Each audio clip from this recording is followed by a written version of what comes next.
আসসালামু আলাইকুম, আমার নাম মোহাম্মদ আরিফ হুসাইন। আমার দেশে বেরিয়েছে পর্তুগালে।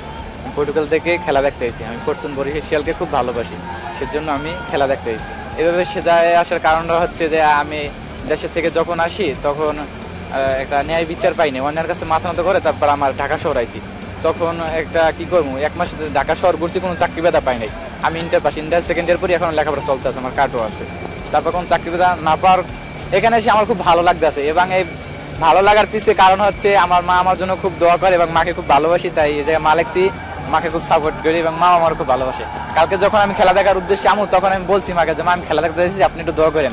আজকে আমার মায়ের দোয়া করছে, সেজন্য আমি আজকে এই পর্যায়ে এগিয়ে পড়ছি এবং আপনাদের মাঝে কথা বলতে আসছি। আর সব থেকে কথা হচ্ছে মায়ের দোয়া সব ছেলে সন্তানের জন্যই, কিন্তু মায়ের দোয়া, মা বাবা বাইসে থাকলে তাদেরকে মনে করেন আপন করে নিতে হয় এবং তাদের সুখ দুঃখে, যে আজকে আমার মায়ের 10 মাস 10 দিন লালন পালন করে আমাকে বড় করছে, তারপর আমি এরপর যাইছি, ওই মাকে কোনোদিন ভোলা যাবে না। বাবাকে, যে বাবা নিজে না খাইয়ে আমাদেরকে বড় করছে, ওই বাবাকেও কোনোদিন ভোলা যাবে না। এখন মানে আমি আসছি যে খেলা দেখতে, এবং ওই আপনার যে অনলাইনে টিকিট কাটছি, টিকিট কাইটা তারপর কাজ আমি চানাচুর বিক্রি করি, মানে চাকরি পেতে না পারবো চানাচুর বিক্রি করি, সেই টাকা দিয়ে আমি খেলা দেখতে এসেছি। যে আমি তাকে খুব ধন্যবাদ করি, এবং এই সব কিছু আমার মারে দোয়া।